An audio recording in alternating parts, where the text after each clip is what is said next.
반갑습니다. 네. 울산은 제가 제 기억으로는 두 번째 내려옵니다. 지관서가의 명성은 익히 들었기 때문에 굉장히 기대를 하고 내려왔는데, 제 기보다 훨씬 더 좋은 곳이네요. 네. 여러분들한테 제가 오늘 책을 읽어드리려고 해요. 이 책을 읽어드리는, 그러니까 낭독 행사들은 꽤 많기는 하지만 어떤 주제를 가지고 책을 골라서 읽어드리는 행사는 그렇게 많지 않은 걸로 알고 있습니다. 여러분들이 오늘 제가 이제 골라온 책들을 보시고, 이 책 듣는 시간, 책을 같이 읽는 시간을 즐겨주셨으면 좋겠습니다. 네.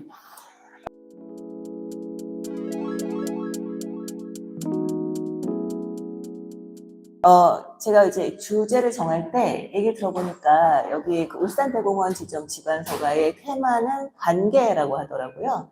그래서 관계에 관한 책들은 뭐가 있을까 생각을 했는데 사실 굉장히 많습니다. 관계에 대한 책들은. 근데 저는 사실 정말 이 세상에는 실체는 없고 관계만 있다라고 좀 믿는 편이에요. 우리가 고통을 겪는 것이나 여러 가지 상황들 속에서 가장 핵심이 되는 건 대부분 관계의 문제입니다.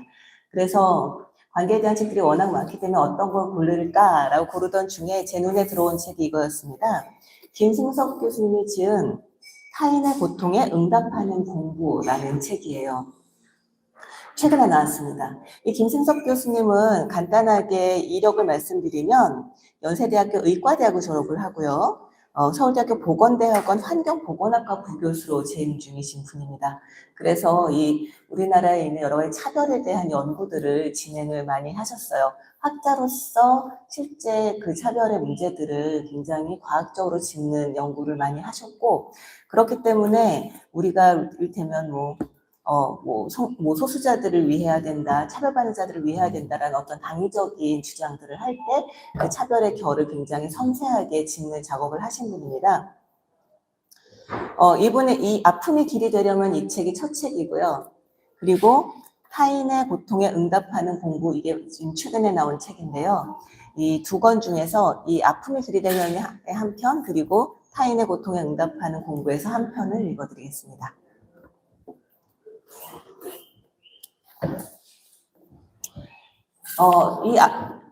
아픔이 길이 되려면이라고 하는 책은 사실 굉장히 다양한 그 연구들에 대한 성과를 보고를 하고 있는 글입니다. 그런데 그 중에 약간 이질적인 글이 마지막에 실려 있어요. 이 글은 뭐냐면 달이라고 하는 단체가 있다고 합니다. 의학, 약학, 간호학을 전공하는 대학생들이 건강과 사회 문제가 무관하지 않다는 데 뜻을 모아 누구나 건강한 권리를 누릴 수 있는 방법을 모색하고자 만든 모임이라고 하는데요.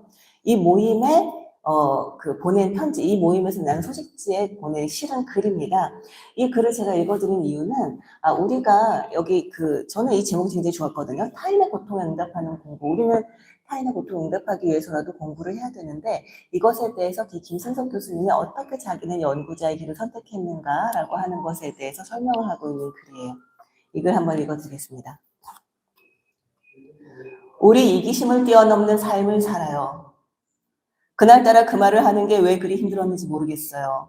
의과대학 본과 3학년이던 2003년, 지구 반대편에서는 확인되지 않은 대량 살상 무기를 찾겠다고 미국이 이라크를 침공했고, 방송에서는 머지않아 폐허로 변할 이라크의 마을을 마치 남일인 양 뉴스에 내보내고 있었어요. 의과대학 강의실에서는 당장 내일부터 시작되는 시험을 앞두고 다들 정신없이 바빴고요. 무고한 사람들이 죽어가고 있다고, 함께 반전 집회에 나가자고 그 몇 마디 말하는 게 그날 정말 힘들게 느껴졌어요.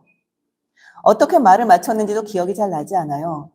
답답한 마음에 건물 바깥으로 나가서 벤치에 누워 하늘을 바라보는데 어쩌자고 햇살은 저렇게나 맑고 하늘은 끝없이 푸르던지. 지구 한편에서는 폭격으로 사람이 죽어가고 있는데요. 제가 20대에 했던 고민들에 대해 다리 친구들에게 이야기해달라는 부탁을 받고서 가장 먼저 떠올랐던 장면은 그때 그 모습이에요. 80년대에 운동을 했던 분들에게서 간혹 들을 수 있는 멋진 영웅담을 전해줄 수 있다면 좋겠지만 제게는 사실 그런 기억이 없어요. 제가 대학에 들어간 1998년은 이미 학생운동이 빠르게 변화하는 시대를 따라가지 못하고 학우들의 삶과 동떨어진 정치운동을 하는 천덕꾸러기 취급을 받던 시절이었거든요. 대량 해고를 감수해야 했던 당시 지하철 노동자들이나 대우자동차 노동자들의 이야기를 학교 친구들에게 할 때면 마치 저만 다른 세상에 속한 사람인 것 마냥 느껴지고 누구에게도 제가 하고 싶은 말이 전달되지 않아 오히려 친구들을 불편하게 만드는 상황이 반복됐어요. 그 어색함을 감당하는 게 제게는 활동하는 데 있어 가장 큰 어려움이었습니다. 세상을 좀 더 인간다운 곳으로 변화시키는 데 일조하고 있다는 자부심 비슷한 것을 느끼기 이전에 주변 사람들 누구도 하려 하지 않고 또 심지어 대부분의 동기들이 누군가는 해야 한다라고 생각하지도 않는 이 일을 왜 내가 나서서 해야 하는지 스스로 자꾸 되물어야 했던 시간이었거든요. 그러다 보니 세상을 냉정하고 엄밀하게 분석하기보다는 내가 왜 그런 활동들을 하려 하고 그게 내 삶에 있어서 어떤 의미인지 고민하는데 더 많은 노력을 쏟았던 것 같아요. 한동안은 함께 활동할 수 있는 동료들이 너무 적다는 게 학년이 올라가면서는 한 명 한 명씩 활동들로부터 멀어지고 왠지 혼자 남았다는 느낌이 들 때는 내가 하고 있는 게 과연 옳은 일인가 라는 생각도 들었습니다. 개인적인 얘기인데요. 저는 20세기의 역사를 공부하면서 혁명이라는 단어의 매력을 느끼지 않게 됐어요. 사회를 전체적으로 바꿔내는 혁명의 전망 없이 나는 어떻게 해야 진보적으로 할 수 있을까? 그리고 그렇게 해야 하는 이유는 무엇일까? 라는 고민이 제게는 20대 내내 큰 화두였어요. 좀 더 근원적으로 말하면 꽃이 필 것이라는, 열매가 맺힐 것이라는 기대 없이 어떻게 나는 계속 씨앗을 뿌릴 수 있을까라는 고민이었어요. 그 고민이 마지막에 닿았던 지점이 그런 거였어요. 사회가 급격하게 바뀔 수 있다는 꿈이 없다면 남은 길은 자신의 삶에서 가능한 한 오랫동안 진보적인 실천을 하도록 하고 그럴 수 있게 준비를 하자는 생각이었어요. 그런 거 있잖아요. 80년대 민주화 운동에 그토록 적극적이었던 많은 사람들 중에서 그 절반만, 아니 그 반의 반만이라도 그때 열정의 10%를 가지고 좀 더 구체적으로 자신의 소득과 시간의 10%를 소외된 약자를 위해 쓰고 있다면 사회가 지금보다는 훨씬 낫지 않을까라는 생각이에요.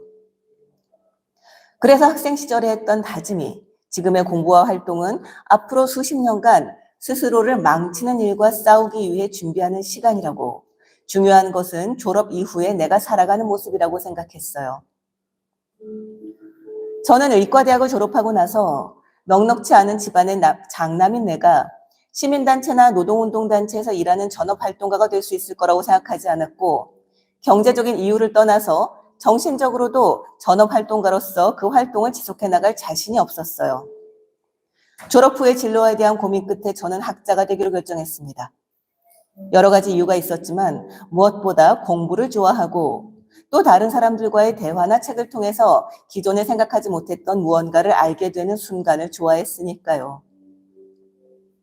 임상의사로 일하는 동기들처럼 경제적으로 넉넉하게 살 수는 없겠지만 열심히 한다면 내가 중요하다고 생각하는 연구를 하면서 경제적으로도 지속 가능할 거라고 생각했어요. 또 임상의사로 살면 20대 후반, 30대 초반을 여러 활동과 단절되어 병원에서 지내야 하는데 그 수련 과정 속에서 스스로를 잘 지켜낼 수 있다는 확신이 없었어요. 사람은 생각하는 대로 살지 않으면 사는 대로 생각하게 되어 있고 물론 그 과정을 거치고 또 훌륭한 의사활동가로 살아가는 경우도 있겠지만 스스로를 냉정하게 판단하건대 저는 그럴 수 있는 사람이 아니었어요. 그리고 임상의사로 살게 되면 10중 8구 개업을 하거나 2차 병원에서 일을 해야 하는데 매일같이 비슷한 환자를 보면서 기계적으로 변하지 않고 그들에게 최선을 다하는 게 제게는 참 힘들 것 같았어요. 미국 유학 시절 놀러온 사촌 동생이 술에 취해 제게 진지한 표정으로 질문을 던지더라고요. 형, 사람이 착하게 살아야 하는 이유가 뭐야? 라고요. 그 녀석이 보기에는 제가 착하게 살려고 애쓰는 사람처럼 보였거나 혹은 그런 고민을 많이 할 사람처럼 보였던 모양이에요. 곰곰이 생각하다가 어린 시절 특별히 정의롭지도 또 용감하지도 않던 내가 어쩌다가 지금처럼 사람에 대한 꿈을 꾸고 이렇게 살아가려고 애쓰고 있을까라는 질문을 스스로에게 묻게 되었습니다. 돌이켜 생각해보면 아마도 제가 했던 활동들이 제게는 마치 날카로운 첫 키스의 추억 같은 것들이기 때문 아닌가 싶어요. 예를 들면 의과대학 본과 1학년 겨울방학 때 산업재해를 당한 분들이 모인 사무실에서 한 달 동안 자원 상근을 한 적이 있는데요. 어느 날 저녁에 제가 기타를 치면서 함께 여러 노래를 부르다가 기타를 다른 사람에게 넘기려고 주변 사람들을 둘러봤을 때 손가락 10개가 온전히 있는 사람이 저 하나뿐이었어요. 그때 느꼈던 묘한 낯섦 같은 거요. 또 고무장갑을 돌돌 말아 만든 큐대로 양손 합쳐 단 2개뿐인 손가락으로 당구 150을 치며 아무리 쳐도 50을 넘기지 못하는 저를 놀리던 순간 느끼던 그 경쾌함이나 밤새 민주노총 신문 발송 작업을 하고서 모두가 피곤해 골에 떨어져 있을 때 산업재해를 당한 후 유일한 직업이 되어버린 우유 배달을 하러 가야 한다고 아무 말 없이 오토바이를 끌고 새벽에 나가던 그 뒷모습에서 느꼈던 삶의 끈질긴 생명력 같은 거요. 의과대학 학생 시절에 점심시간에 재활병원에 있는 사지마비에 걸린 아이들의 점심 식사를 먹여주는 활동을 했는데요. 나이는 초등학교 6학년이지만 손가락 하나 자신이 원하는 대로 움직일 수 없는 아이들이 장난삼아 싸움을 할 때가 있어요. 그럴 때면 아이들이 외치곤 하거든요. 내 주먹을 받아라 라고요. 그러면 제가 대신 그 아이의 주먹이 되어서 상대편에게 날아가야 했어요. 물론 상대방이 반사라고 한번 외치면 끝이었지만요. 그 아이들의 살아가는 모습을 보면서 그리고 그 아이들보다 하루만 더 살아가게 해달라고 기도하며 그 모든 것을 온몸으로 감당해내는 부모들을 보면서 느꼈던 무언가를 기억하고 있습니다. 저는 그런 경험들이 저를 살아있게 하는 것 같아요. 저는 세상이 구체적으로 어떻게 바뀌었으면 좋겠다는 생각도 하지만 제가 삶의 마지막 순간까지 그런 경험들을 계속하고 그것들에 대해 함께 아파하고 기뻐할 수 있는 감수성을 간직할 수 있기를, 또 길러나갈 수 있기를, 그것이 가능한 삶을 살았으면 하는 욕심이 훨씬 커요. 어찌 보면 지극히 이기적인 것이죠. 얼마 전 쌍용자동차 해고 노동자의 5살 된 아이가 유치원 버스에 타지 못한다는 얘기를 들었어요. 아빠가 경찰 진압으로 인해 버스에서 워낙 심하게 구타당하는 걸 봤던 게 트라우마가 되어버린 거죠. 다른 아이들이 다 같이 동물원에 소풍을 가도 버스 계단에 발을 올리는 게 그리 어려워서 홀로 유치원에 남아있어야 했던 그 아이의 가슴 속에 들어있을 무언가에 대해서 잠시 걸음을 멈추고 생각할 수 있는 그런 사람이 85호 크레인에 올라가 있는 김진숙 씨가 전기가 끊겼던 밤에 얼마나 외롭고 무서웠을까를 생각할 수 있는 그런 사람이 나이 60이 되어서도 꼭 되고 싶고 그게 가능한 삶으로 저를 끌고 가고 싶어요. 그리고 아름다운 사회는 나와 직접적으로 관계가 없는 타인의 고통에 대해 예민한 사람들이 살아가는 사회. 그래서 열심히 정직하게 살아온 사람들이 자신의 자존을 지킬 수 없을 때 그 좌절에 함께 분노하고 행동할 수 있는 사회라고 생각해요. 점점 그런 인간을 시대에 뒤떨어진 천연 기념물처럼 만들고 타인의 고통 위에 자신의 꿈을 펼치기를 권장하고 경쟁이 모든 사회 구성의 기본 논리라고 주장하는 사회가 되어가는 게 저는 싫어요. 20대를 돌아보면서 여러 가지 후회되는 것들이 있어요. 그중 하나는 좀 더 스스로에게 정직하지 못했다는 거예요. 내 주변 사람들이 하는 생각과 내 생각이 다를 때 좀 더 정직하게 질문하고 이야기했어야 했는데 그러지 못했어요. 예를 들어 산업재해로 자살한 노동자를 추모하는 집회에서 전경들과 몸싸움을 할 때 이제 막 20대 초반인 전경들이 자신의 의지와 무관하게 군대에 끌려와 우리와 부딪혀야 하는 상황에 대해서 그들의 입장에서 생각해보지 못했어요. 이제야 해고와 사회적 낙인 그리고 외상 후 스트레스 장애로 어려운 시간을 보내던 쌍용 자동차 해고 노동자만큼이나 강제로 군대에 끌려가 명령에 따라 그들을 진압해야 했던 젊은이들이 겪었을 상처에 대해서도 관심이 생겼어요. 기회만 주어진다면 시위를 진압하는 전경으로 복무해야 했던 젊은이들이 겪었을 정신적이고 육체적인 상처에 대해서 직업병 역학을 공부하는 사람으로서 꼭 연구해보고 싶어요. 세상에 상대방을 때리고 상처를 주면서 아무런 죄책감 없이 희열을 느낄 수 있는 사람이 얼마나 되겠어요. 정작 그 싸움으로 이득을 본 사람들은 노동자도 전경도 아니잖아요. 마지막으로 한 가지만 당부할게요. 상처받는 것을 두려워하지 마세요. 여러 활동을 하다 보면 내가 상대편이라고 생각하는 사람들뿐 아니라 우리 편이라고 생각하는 사람들로부터도 분명히 상처를 받는 일이 생길 거예요. 그리고 우리 편에게서 받는 상처가 훨씬 더 아플 수도 있어요. 많이 힘들겠지만 그 상처로 인해서 도망가지 말고 그것에 대해 꼭 주변 사람들과 용기를 내서 함께 터놓고 이야기하고 자신의 경험으로 간직하세요. 상처를 준 사람은 자신이 한 행동에 대해서 성찰하지 않아요. 하지만 상처를 받은 사람은 자신의 경험을 자꾸 되새김질을 하고 자신이 왜 상처받았는지 그 이유는 무엇인지에 대해 질문해야 하잖아요. 아프니까. 그래서 희망은 항상 상처를 받은 사람들에게 있어요. 진짜예요. 얼굴을 한 번도 본 적 없지만 다리의 후배님들 항상 마음속으로 응원하고 있어요. 어떤 사람들은 프로이트를 인용하면서 인간이 하는 모든 행동은 결국 자신의 욕망을 만족시키기 위해 이기심을 채우는 일에 불과한 것이라고 말하기도 해요.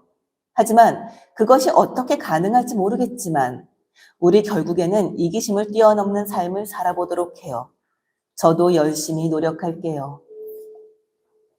네, 여기까지입니다. 이게 2011년에 쓴 글인데요. 저는 이분의 책을 계속 읽을 때만 느끼는 게 어쩌면 이렇게 수미가 날 수가 있을까? 어떻게 처음 먹었던 이 마음을 계속 놓치지 않고 있을 수 있을까? 이게 굉장히 궁금합니다. 그분이 최근에 낸 책을 이제 한 부분 읽어드릴 텐데요. 저는 사실 이 책의 앞부분에 왜 우리가 타인의 고통에 응답하는 공부를 해야 되는가에 대해서 쓴 부분들이 굉장히 좋았어요. 그런데 그 부분이 너무 길기도 하고 그 부분은 여러분들이 책을 통해 읽어보시면 좋을 것 같아서 여기에서 이분의 연구 중에 하나를 읽어드리겠습니다. 이 글을 이제 고른 이유는 뭐냐면 이것이 화장실에 대한 얘기인데 이 화장실에 대한 이야기는 사실 우리 모두에게도 굉장히 중요한 문제잖아요. 그래서 이 화장실에 관련된 이 연구를 통해서 우리가 얼마나 이 타인의 고통에 대해서 무심한가에 대해서 한번 실감해 보는 시간이 됐으면 좋겠습니다. 자, 읽어드릴게요. 오중권을 위한 투쟁은 아직 끝나지 않았다. 화장실로 살펴보는 차별과 배제의 역사. 목이 말라도 물을 마시지 못했습니다. 화장실을 갈 수 없었기 때문입니다. 컨베이어 벨트가 돌아가는 동안 이들을 대신해 줄 사람은 없었습니다. 닭을 자르고 포장하는 라인의 속도가 느려지거나 멈추면 일이 지연되는 시간만큼 손해가 생기는 현장이었습니다.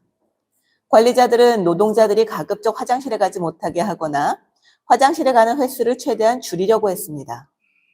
저임금을 받으며 더럽고 위험한 이 공장에서 일하는 사람 상당수는 취업비자가 없는 미등록 이주 노동자였습니다. 이들은 혹시라도 관리자에게 밉보여 일자리를 잃을까 봐 전전긍긍했습니다. 화장실을 가지 않기 위해 온갖 방법을 찾아야 했지요. 어떤 노동자는 기저귀를 차고 일하기도 했습니다. 2016년 옥스팜 아메리카에서 발표한 보고서 휴식 없음, 화장실에 가지 못하는 닭 가공 노동자들에 담긴 현실입니다. 이와 비슷한 사례는 오늘날 한국에서도 찾아볼 수 있습니다. 2018년 국회 환경노동위원회 고용노동부 국정감사에서는 병원 중환자실에서 일했던 21년차 간호사가 참고인으로 나왔습니다. 그 간호사는 인력이 부족한 상황과 계속되는 장시간 노동 속에서 도저히 화장실에 갈 짬이 나지 않았다고 말했습니다. 그녀 역시 어쩔 수 없이 환자들이 사용하는 성인용 기저귀를 차고 일해야 했습니다. 21세기를 살아가는 미국과 한국의 노동자들이 화장실을 자유롭게 이용하지 못한다는 것은 헌법에 보장된 노동 3권이 실제로 작동하고 있는지를 질문하게 합니다. 상시적 인력 부족과 관리직의 갑질이 계속되는 현실에서 화장실은 종종 존재하지 않는 것과 마찬가지였습니다. 2018년 저희 연구팀은 민주노총 서비스 연맹과 함께 면세점, 백화점에서 일하는 화장품 판매직 노동자 2,809명을 대상으로 연구를 진행했습니다. 화려한 매장에서 값비싼 화장품을 파는 노동자들이 화장실을 이용하지 못하고 있었습니다. 연구에 참여한 노동자 중 59.8%가 지난 일주일 동안 필요할 때 화장실을 이용하지 못한 적이 있다라고 답했는데 가장 흔한 이유는 매장 인력이 부족하다와 더불어 화장실이 멀다였습니다. 이는 회사에서 판매직 노동자에게 각 층에 가까이 있는 고객용 화장실을 사용을 금지했기 때문이기도 합니다. 고객용 화장실과 달리 직원용 화장실은 칸수도 적고 거리도 멀어 사용하기 힘들었습니다. 매장을 지킬 사람이 부족한 상황에서는 더욱 그러했죠. 화장실에 가지 못하기 때문에 생겨나는 문제는 생각보다 훨씬 다양하고 심각했습니다. 연구에 참여한 여성 노동자 중 39.9%가 지난 6개월 동안 필요할 때 생리대 교체를 못한 적이 있다라고, 20.6%가 지난 1년 동안 방광염으로 진단받거나 치료받은 적이 있다라고 응답했습니다. 고혈압을 가지고 있는 한 노동자는 의사를 만나 약 처방을 바꿔달라고 부탁했습니다. 염분과 수분을 소변으로 내보내 혈압을 조절하는 이뇨제를 먹을 수 없었기 때문이죠. 당뇨병 때문에 화장실에 자주 가야 했던 동료는 결국 직장을 그만두었다고 했습니다. 화장실에 가는 시간을 늦추기 위해 물을 먹지 않는 일은 일상이었습니다. 고객을 응대하며 계속 말을 해야 하는 판매직 노동자들에게는 쉽지 않은 일이었죠. 그러다 성대 결절로 치료받은 노동자가 점점 많아졌습니다. 쌀 것이냐 말 것이냐, 그것이 문제로다. 1973년 어느 날 하버드 대학교 로웰홀 앞으로 이런 문구가 적힌 피켓을 든 여성들이 모였습니다. 흑인 여성 변호사이자 사회운동가였던 플로렌스 케네디가 건물 계단 위에서 짧은 연설을 마치자 그 자리에 있던 하버드 대학교 여학생들이 손에 든 유리병 속 내용물을 계단에 쏟기 시작했습니다. 마치 소변처럼 보이는 노란색 물이었습니다. 훗날 1973년 하버드 소변 투쟁이라고 불리게 된 이 사건은 한 여학생이 플로렌스 케네디에게 전화를 하면서 시작되었습니다. 로웰홀에서 하버드 입학시험을 치렀던 그 학생은 시험 중간에 화장실을 갈 수 없었습니다. 로웰홀에 여자 화장실이 없었기 때문이죠. 학교에서는 여학생들에게 길 건너편에 있는 화장실을 이용하라고 했습니다. 그 화장실에 다녀오려면 15분가량 걸렸습니다. 제한된 시간에 시험을 치러야 하는 상황에서 이는 명백한 차별이었습니다. 남학생들은 아무 걱정 없이 건물 내 화장실을 이용할 수 있었습니다. 학교 관리자가 여성은 이용할 수 없다고 명시했던 화장실이었죠. 하버드 대학교는 1636년 설립 이후 1945년 첫 여학생이 입학하기까지 300년 넘게 남학생들만이 공부할 수 있는 학교였습니다. 1902년에 지어진 로웰홀에 여성 화장실이 없었던 것도 그때까지 여학생이 없었기 때문이죠. 계단에 선 플로렌스 케네디는 그것이 결코 변명이 될 수 없다고 말했습니다. 그 이야기는 그동안 이 대학에서 비서나 직원으로 일해온 수많은 여성을 보이지 않는 존재로 만드는 말이라고요. 그들도 방광을 가지고 태어났다고요. 그리고 또 묻습니다. 베트남 전쟁 반전 시위에 동참했던 그 많던 남학생들이 왜 인간의 가장 기본적인 권리인 자유로운 화장실 이용에 대한 여성들의 시위에서는 보이지 않느냐고요. 오늘날 대학이나 공연장 같은 공공장소에 여성 화장실이 반드시 필요하다는데 반대하는 사람은 아무도 없을 것입니다. 그러나 여성 화장실을 어떤 규모로 만들어야 하는지에 대한 답을 찾는 과정은 복잡하고 지난했습니다. 20세기 초 미국과 유럽의 공공장소에 설치된 화장실은 모두 실제로는 남성 전용이었습니다. 남녀 공용이라 해도 여성에 대한 아무런 배려가 없는 화장실을 여성들이 이용하기는 어려웠습니다. 당시 권력을 가진 남성들은 여성용 공중 화장실이 과도하고 사치스러운 시설이라고 생각했습니다. 여성용 공중 화장실이 필요하다는 주장에 권력자들은 공공장소에 여성 화장실이 있기만 하면 된다라고 생각했죠. 존재 여부만으로 평등을 따진 셈입니다. 이후 남성 화장실보다 훨씬 더 작은 크기로 만들어진 여성 화장실에 대한 불만이 늘어나자 남녀 화장실 면적을 동일하게 디자인하는 관행이 생겼습니다. 이는 남녀 신체의 차이를 고려하지 않은 방법이었습니다. 면적이 동일할 때 그 안에 들어갈 수 있는 변기의 수는 남성 화장실에 비해 여성 화장실에서 더 적습니다. 동일하게 해야 할 것은 면적이 아니라 변기 수라는 주장이 나온 이유입니다. 그러나 변기 수가 동일한 것만으로도 충분하지 않습니다. 연구마다 측정값이 다르긴 하지만 기존 연구들은 일관되게 여성의 화장실 평균 이용 시간이 남성의 2배가 넘는다고 보고하고 있습니다. 또한 여성에게 화장실은 종종 생리대를 교체하는 공간이기도 합니다. 몸과 경험의 차이를 감안해 남녀가 화장실을 평등하게 이용하고 있는지를 검토하려면 그 평등을 측정하는 척도가 무엇이어야 하는가라는 질문에 답해야 합니다. 화장실의 존재 여부, 면적, 변기수를 따지는 과정을 거치며 오랜 시간 착오 끝에 마침내 도달한 결론은 남성과 여성이 화장실 앞에서 기다리는 시간이 동일해야 한다는 것이었습니다. 이 같은 문제의식은 2006년 공중화장실법 개정으로 이어졌습니다. 수용 인원이 1,000명이 넘는 건물이나 고속도로 휴게소에 있는 공중화장실 여성용 변기수를 남성용보다 1.5배 이상 많이 설치하도록 바뀌었습니다. 바람직한 변화이지만 이 조치로 충분한지는 의문입니다. 아직까지도 사람들이 붐비는 휴게소나 공연장에서는 여성 화장실의 줄이 더 긴 경우를 흔하게 볼 수 있습니다. 모든 공중화장실에 개정법이 적용되지도 않았습니다. 대표적으로 2013년 한국화장실협회가 전국 공중화장실 120개소를 선정해 조사한 결과를 보면 남성용 변기 1개당 여성용 변기는 0.82개로 여전히 여성용 변기 수가 적었습니다. 그러나 이처럼 여성용 공중화장실이 생겨나고 여성의 몸과 경험을 감안해 제도가 변화된 것은 분명히 중요한 진보였습니다. 그 과정에서 얼굴 없고 이름 없는 존재로 취급된 이들이 있었습니다. 그들에게 성별 분리가 확고한 화장실은 생리 현상을 해결하는 장소가 아니라 성별을 검열하는 사회적 장치로 작동했습니다. 출생 시 법정 성별과 스스로 생각하는 성별이 다른 트랜스젠더였습니다. 저희 연구팀에서 2017년 진행한 설문조사에 응답한 트랜스젠더 256명 중 지난 5년 동안 화장실을 이용할 때 제지당하거나 모욕적인 발언을 들은 적이 있다고 답한 비율은 각각 26.2%, 27%였습니다. 화장실에서 물리적 폭력을 경험한 경우도 5.1%였죠.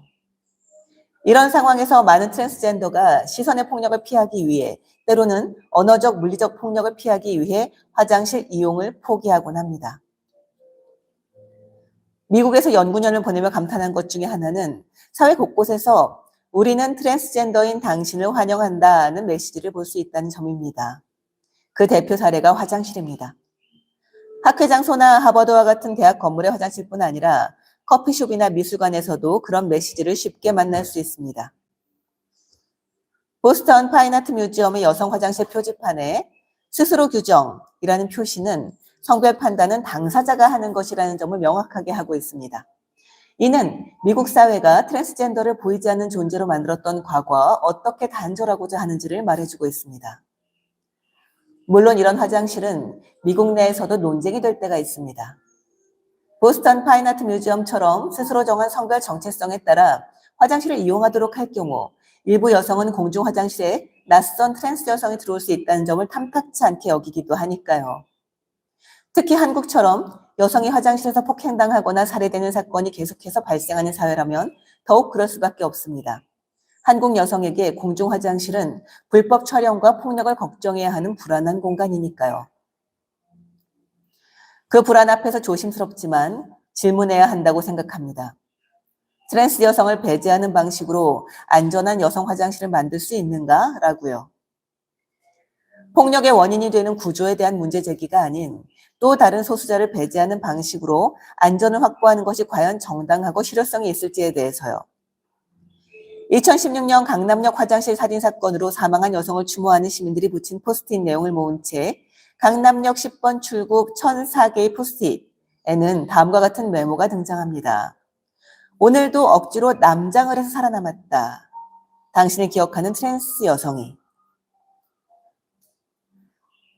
인간이란 무엇인가? 라는 물음에 답하는 방법은 여러 가지가 있을 것입니다. 그 질문이 인간이라는 생명체의 공통점을 묻는 것이라면 인간을 배설하는 존재라고도 말할 수 있지 않을까요? 살아있는 한 대변과 소변을 보지 않는 인간은 없으니까요. 이런 맥락에서 장애학 연구자이자 인권 변호사인 김원영 씨는 책 실격당한 자들을 위한 변론에서 미리 눌 수도 조금씩 나눠 놓을 수도 없기에 모든 권리 가운데 오줌권이야말로 인간에게 가장 중요한 권리 아니겠느냐고 묻습니다. 일하고 살아가는 공간에 나를 위한 화장실이 존재하지 않거나 설사 화장실이 있더라도 그걸 이용할 수 없다면 그것은 그 공간이 나를 인간으로서 존중하지 않는다는 의미입니다. 그 사회가 당신은 여기서 환영받지 못한다라고 당신을 존엄한 인간으로 인정하지 않는다라고 과학적인 신호를 보내는 것이죠. 이러한 현실은 아직 준비가 되지 않았다는 이유로 소수자들이 사회 곳곳에 진출하지 못하도록 막는 합리적인 근거가 되어 그들을 보이지 않는 존재로 만드는 데 기여하기도 합니다. 오랜 기간 화장실의 부재는 일터와 대학과 국회를 비롯한 공공 영역에서 여성을 배제하는 근거로 작동했습니다. 오늘날 이러한 배제의 논리는 트랜스젠더나 장애인에게도 똑같이 적용되고 있습니다. 화장실은 그 사회의 권력관계가 고스란히 드러나는 장소입니다.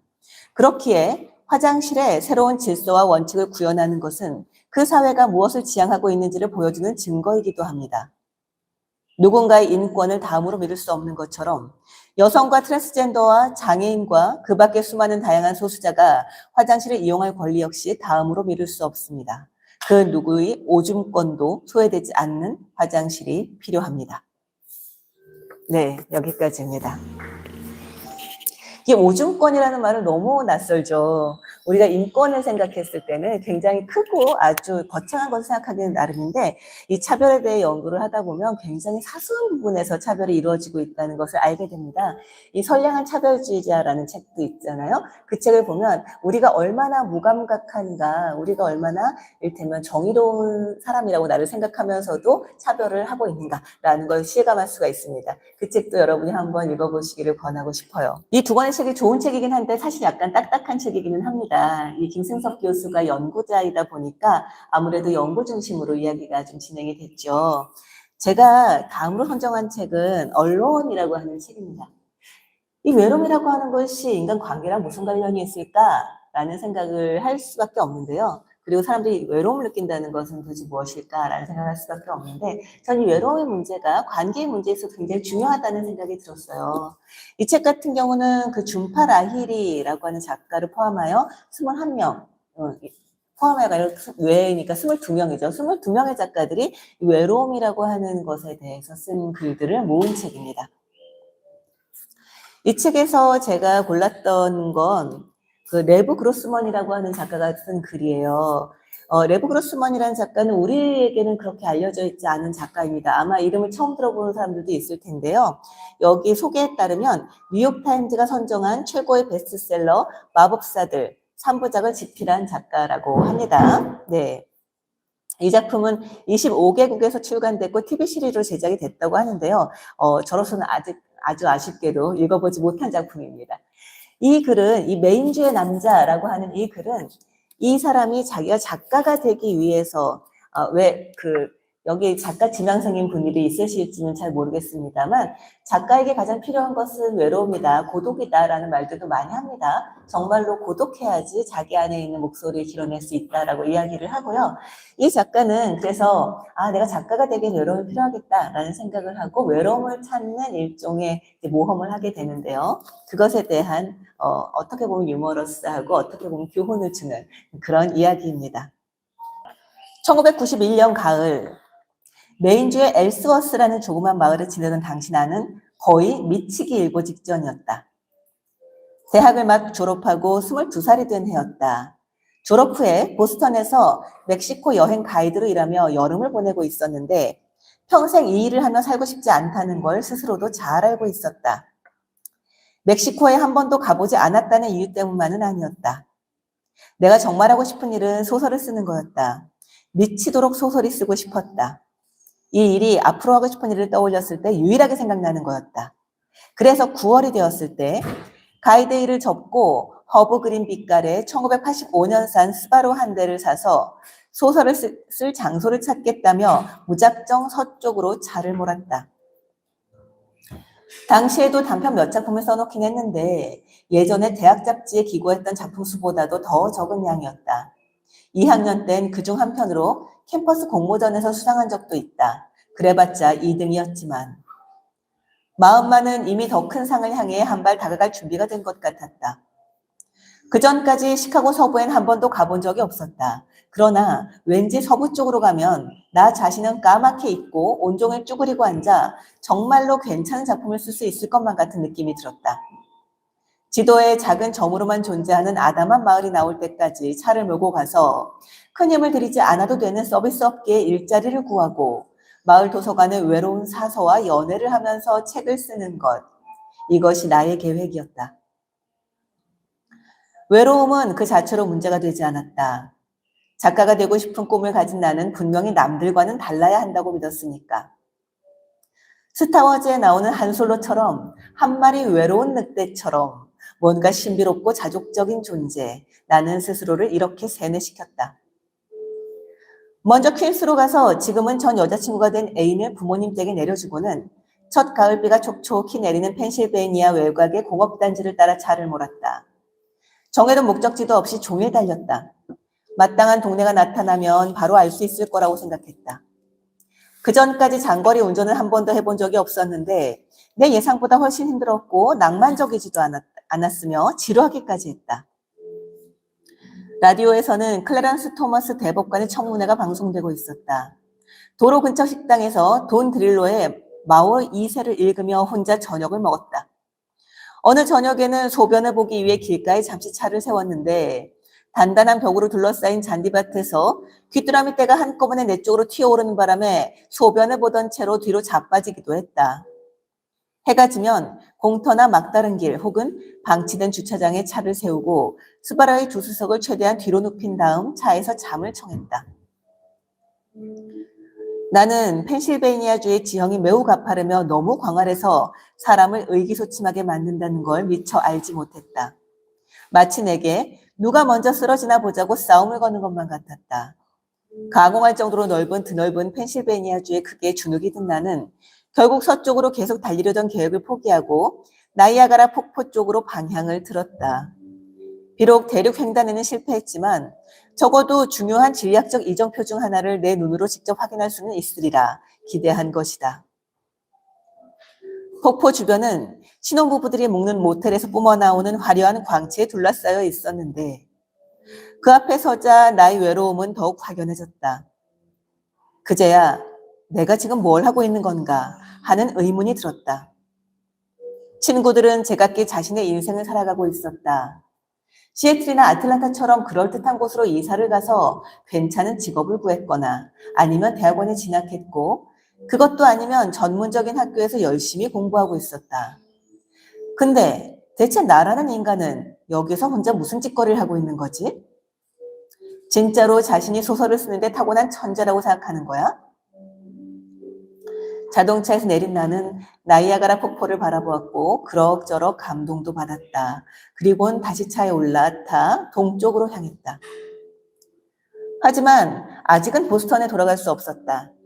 나는 아직 개척해야 할 땅에 불조차 켜지 못한 상태였다. 어쩔 수 없이 다시 동서쪽으로 방향을 틀었고 아디론다 공원과 반도웨커산 야생숲을 가로질러 달렸다. 비가 더 세차게 내리부었다. 그렇게 또다시 하룻밤을 조수석에 눈을 붙였고 다음날 아침 내가 밤에 주차를 했던 들판의 주인이 얼른 차를 빼라고 외치는 소리에 눈을 떴다. 그러나 차에 시동이 걸리지 않는 바람에 함께 농장 주인의 집으로 가서 자동차 정비공을 불러야 했다. 농장 주인은 나의 문학적 자아를 찾기 위한 여행 따위엔 별 관심을 보이지 않았다. 그는 실용적이고 이성적인 사람이었다. 그에겐 당장 해야 하는 중요한 일들이 있었다. 그 옆에 서 있자니 나 자신이 어리고 철없는 애송이처럼 느껴졌다. 다시 차를 몰고 이동했다. 당시 나는 문학적 고독이라는 빛나는 꿈에 집착하고 있었고 여전히 그 꿈을 이룰 수 있을 거라고 굳게 믿고 있었다. 결국 아이다호의 먼지투성이 마을을 찾는 대신 깊고 고요한 겨울에 완전히 에워싸인 레인주의 아늑한 농장을 찾겠다고 마음을 고쳐먹었다. 작가에게 이보다 완벽한 장소가 있을까? 매사추세츠에서 자란 나는 항상 우리 고향의 겨울이 북쪽 지역 사람들이 누리는 겨울에 비해 뭔가 뜨뜻미지근하고 마치 진짜의 무리를 탄 것 같다는 느낌이 들었다. 순간 헨리 베스턴의 가장 먼 집이 떠올랐다. 비록 그 책을 읽어본 적은 없지만 제목만으로도 사색적인 고독이 불러일으키는 강렬한 감성이 느껴졌다. 내가 얻고 싶은 건 바로 이런 것이었다. 포틀랜드에 다다랐다. 그런대로 괜찮아 보였지만 북쪽이라기엔 좀 애매하고 그다지 외진 곳도 아니라서 그냥 지나친 후 너무 무리하고 싶지 않아 메인주 에스워스에 위치한 벵고르 근처에 차를 세웠다. 먼저 근처 부동산 매물 목록이 실린 지역신문 한 부를 샀다. 그리고 나서 차를 길 뒤편에 세우고 두툼한 외투로 몸을 감싼 후에 다시 차에서 잘 준비를 했다. 어느 친절한 행인이 멈춰 서더니 내게 혹시 길을 잃었냐고 물었다. 나는 내가 어디로 가고 있는지 정확하게 알고 있다고 답했다. 하지만 난 알지 못했다. 지금까지 22년을 살면서 내가 누군지도 정확히 알지 못했고 지금 내가 무엇을 하고 있는지조차도 정확히 알지 못했다. 대학을 졸업할 때만 해도 창의적인 삶이야말로 인간이라는 존재가 추구해야 할 최고의 가치라고 굳게 믿었고 평범한 직장 생활에 안주하는 것은 그런 삶을 배신하는 행위라 생각했다. 나는 어떤 대가를 치르더라도 창의적인 삶을 추구하고 싶었다. 판단하려는 것은 아니지만 경영 컨설팅, 로스쿨, 의대 같은 건 다른 사람들에게나 어울리는 일일 뿐 나 자신은 타고난 예술가라고 생각했다. 난 특별한 사람이었다. 난 반짝반짝 빛이 나는 사람이었다. 난 다른 사람들과는 다른 길을 갈 것이다. 그리고 그 길을 홀로 걸어갈 것이다. 다른 사람을 필요로 하지 않는 것. 이것은 예술가가 되는데 필요한 또 하나의 조건이었다. 다른 사람들은 방해만 될 뿐이었다. 언젠가 천재로 변신할 내 안의 작은 애벌레는 반드시 혼자여야 한다고 나는 굳게 믿었다. 엘스워스에서 찾아낸 숙소는 마을에서도 한참 떨어진 드문드문 개발된 진흙길 위에 위치하고 있었다. 숙소는 농가 옆에 날개처럼 뭉툭하게 붙어 있었는데 쇠를 놓기 위해 주인이 대충 수리를 해놓은 것 같았다. 뜨거운 물이 한 번에 60초 이상 나오지 않는 얇은 합판 2개로 겨우 몸만 가릴 수 있게 송문을 덧대어둔 욕실만 제외하면 모든 게 완벽했다. 위대한 예술가들은 이보다 더한 시련도 겪지 않았던가. 숙소로 이사를 한 나는 소지품을 정리하고 구식 맥북을 꺼내 곧바로 집필 작업에 들어갔다. 종일 소설 쓰기에만 몰두한 것은 처음이었다. 나는 대여섯 시간 동안 글을 썼는데 그런데도 남은 시간을 달리 활용할 길이 없어 하는 수 없이 산책을 많이 했다. 먼저 농장 주변을 탐색하기 시작했다. 나는 지금도 지도를 펼쳐놓은 것처럼 그 일대가 한눈에 내려다보인다. 마치 곰돌이 푸에 나오는 헌드레드 에이커 숲처럼 말이다. 진흙길에서 왼쪽으로 돌면 창문에 판자가 덧대어진 뭔가 오싹한 느낌을 주는 한 칸짜리 오순절 교회가 나온다. 오른쪽으로 돌아가면 작은 댐이 있는 개울 위로 콘크리트 다리가 하나가 보이는데 이곳에서 나는 종종 그 아래로 작은 나뭇가지를 던지곤 했다. 다리를 지나 개울을 건너면 입이 쩍 벌어질 만큼 시설이 잘 갖춰진 정서불안을 겪는 10대들을 위한 여름 캠프가 나오는데 당시에는 텅 비어 있었다. 산책을 하지 않을 땐 차를 끌고 나갔다. 나는 주로 라디오에서 나오는 음악을 들었다. 라디오에서 프린스의 다이아몬드 앤 펄스와 U2의 미스터리어스 웨이가 끝도 없이 이어지는 바람에 두 곡 모두 아무 문제도 없이 완벽에 가까운 명곡임에도 다시는 듣고 싶지 않을 정도로 질려버렸다. 동네 약국 뒤에는 아케이드 게임기로 가득한 공간이 있었다. 나는 헤비 유닛이라 불리는 복잡해 보이지만 어딘지 모르게 재밌을 것 같은 사이드 스크롤러 게임기 앞에서 몇 시간씩 보냈다. 레이저와 폭탄 장비가 장착된 2차원의 배를 조종해 극도로 치명적인 죽음의 동굴을 통과해야 하는 게임이었다. 물론 도서관에서도 많은 시간을 보냈다. 도서관에서 일하는 사서들은 전혀 외롭지 않다는 사실도 알게 되었다. 하지만 나는 외로웠다. 학교라는 공간 밖에서 맞이한 첫 번째 가을인데다가 전에는 이렇게까지 고립된 채 지낸 적이 한 번도 없었기 때문이다. 당시 내가 느낀 외로움은 조금 차원이 다른 것이었다. 휴대전화도 없었고 문자 메시지, 페이스북, 트위터, 이메일 같은 건 존재하지도 않았다. 인터넷 통신망은 개발도 되지 않던 때라 장거리 전화를 걸려면 돈이 많이 들었다. 포르노도 잡지의 형태로만 접할 수 있던 시대였다. 지금도 여전히 외롭다고 느낄 때가 있지만 당시 내가 겪은 외로움은 완전히 결이 다른 것이었다. 전혀 가공되지 않은 야생 그대로의 날 것 그 자체였다. 그해 가을, 나는 많은 글을 썼지만 불행히도 좋은 작품을 쓰지는 못했다. 학부 시절에는 조이스, 카프카, 프루스트, 해밍웨이, 버지니아 울프와 같은 모더니즘 작가들을 추앙하다시피 했다. 지금도 마찬가지지만 당시 나는 델러웨이 부인이 30세기 소설 중 가장 완벽한 작품이라고 생각했다. 그런데 막상 이 작가들로부터 배운 기교를 적용해 교회에서 보낸 나의 유년 시절과 사춘기라는 주제로 아무리 글을 쓰려 해봐도 진도가 나가지 않았다. 모더니즘 작가들을 존경하는 일은 쉽지만 모방하는 건 정말 어려운 일이었다. 모더니즘 작가들이 지닌 독특한 문학적 기법을 적용한다는 건 내게 외줄타기와 같았다. 이런 시도는 거장이 아니라면 재앙에 가까운 결과를 낳을 게 뻔했는데 당연히 나는 거장이 아니었다. 도널드 바세미의 백설공주를 막 읽고 난 후엔 눈앞에 미래가 펼쳐지는 것 같은 느낌을 받았다. 이 작품은 소설이라는 장르가 포스트 모던이라는 영광스러운 미래를 향해 나아갈 수 있게 만들어준 다리와도 같았다. 하지만 도널드 바세미가처럼 쓰려면 거장이 되는 것만으로는 충분하지 않다. 그렇게 되려면 도널드 바셈이 그 자체가 되어야 한다. 벵고르에서는 금요일과 토요일 저녁마다 23세 이하 클럽이 열렸다. 사람과의 접촉에 목말라 있던 나는 숙소에서 45분쯤 떨어진 그곳에 몇 번 찾아갔다. 클럽에서는 술을 팔지 않았기에 들어가기 전 조수석에 있던 보드카 병을 꺼내 단숨에 5분의 1을 들이켰다. 막상 클럽에 발을 들였을 때 난 뭔가가 잘못됐다는 걸 알았다. 그곳에 있는 사람들과 나 사이에는 마치 보이지 않는 벽이 있는 것처럼 느껴졌다. 보드카를 어느 정도까지 마셔야 그 벽을 허물 수 있을지 알 수 없었다. 사람들과 대화하는 법을 까맣게 잊은 것만 같았다. 나는 이미 꽤 높은 사회적 불안감을 안고 있었는데 그동안 계속 혼자 시간을 보내다 보니 상태가 더 나빠졌던 것이다. 전봇대처럼 멀뚱히 서 있던 나는 뒤쪽 화장실에서 소변을 본 뒤 다시 차를 타고 떠났다. 자포자기하는 심정으로 추위에 얼어붙은 소나무 숲을 뚫고 혼자 집으로 돌아가는 내내 차에서는 모리세이의 벌써 시간이 이렇게 됐어?가 흘러나왔다. 점차 돈이 걸림돌이 되기 시작했다. 10월 말에 접어들면서 여행 가이드를 하며 모아두었던 돈이 급속도로 바닥을 드러냈다.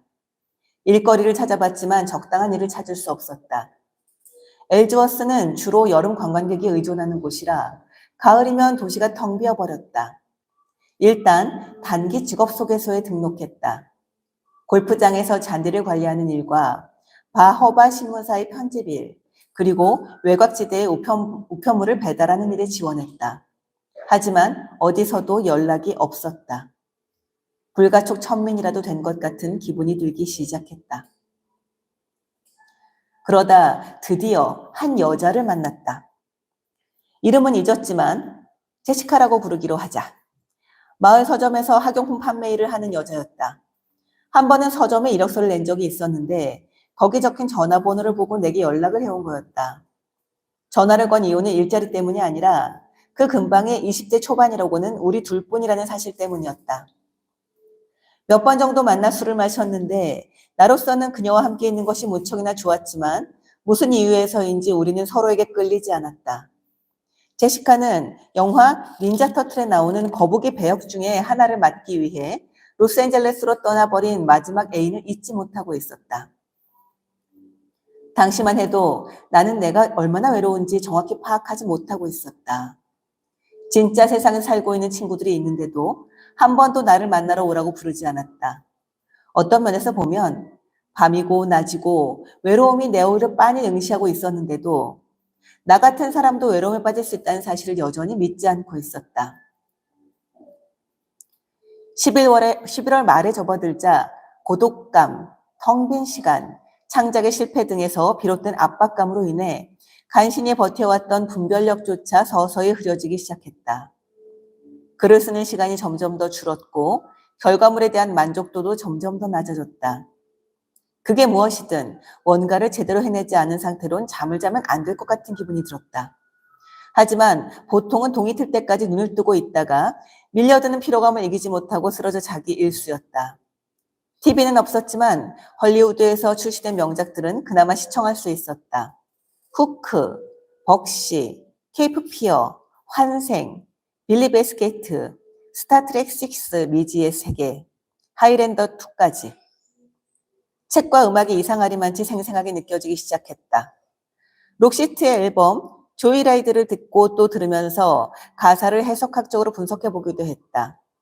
필립 K. 딕의 유빅은 나의 현실 감각을 조금도 되돌려놓지 못했다. 슈퍼마켓에 가면 뭉치로 묶여있는 오래된 만화책을 거의 공짜로 살 수 있었는데 나는 레드스컬을 향한 캡틴 아메리카의 집요한 열정에 점점 더 깊이 매료되었다. 날씨가 더 추워졌다. 무엇보다 욕실 상황이 큰 문제였다.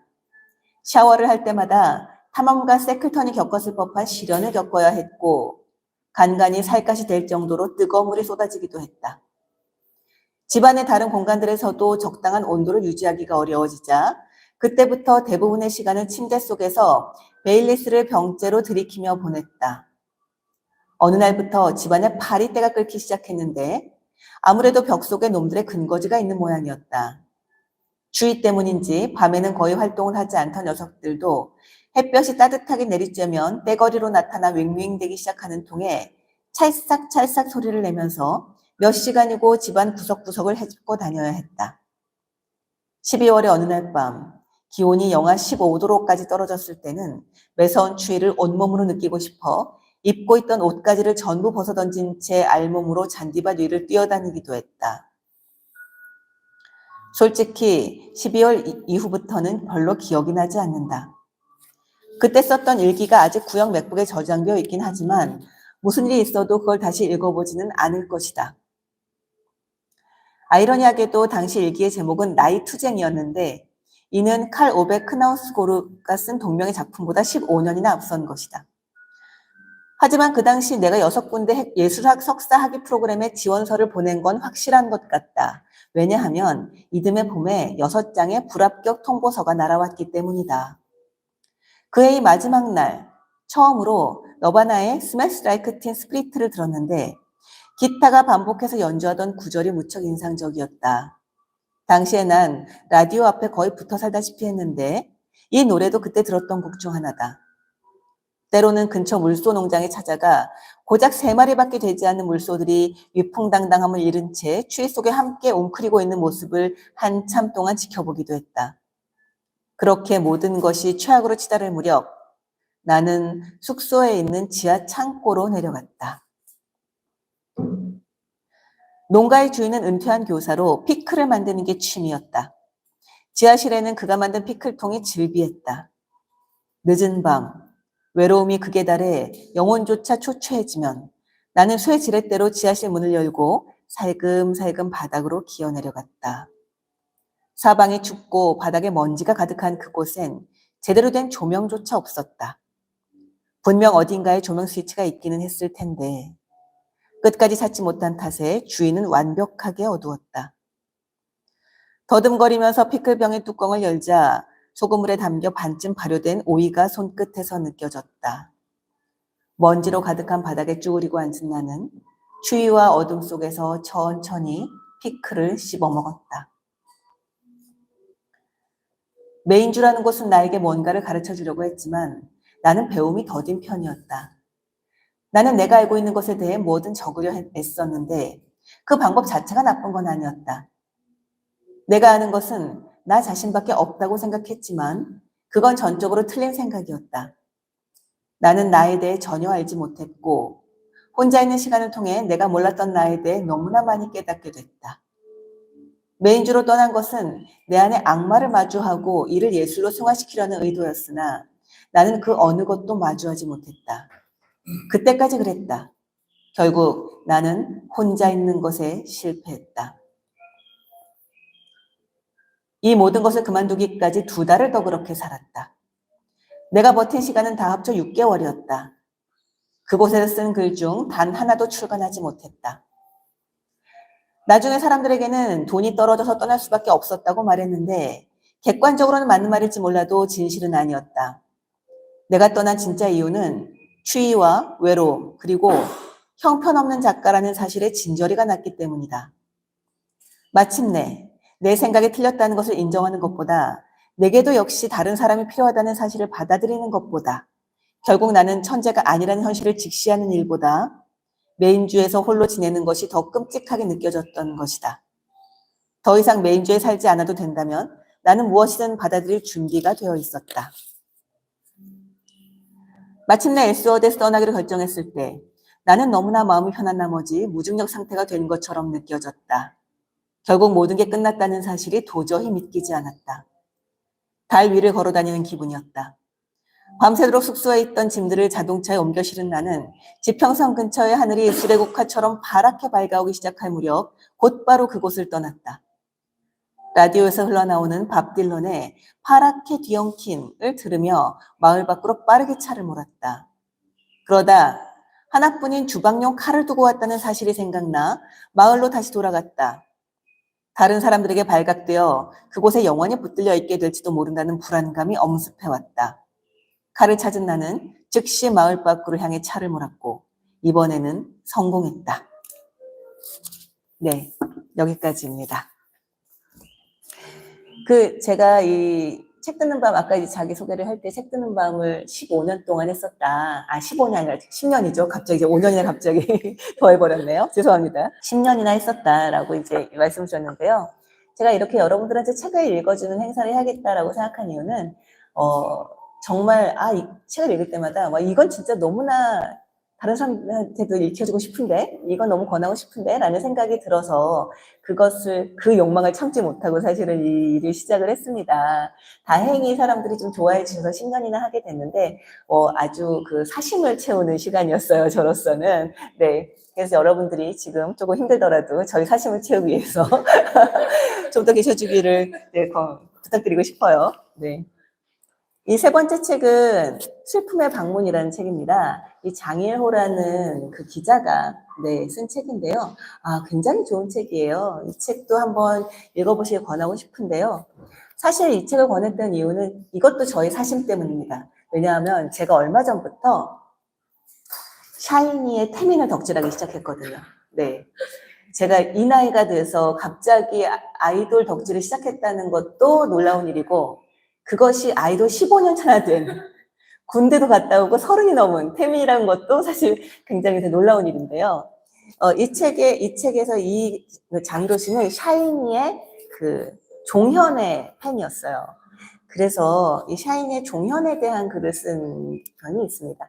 근데 제가 이 글을 처음 읽었던 거는 사실 샤이니 덕질을 하기 전이었어요.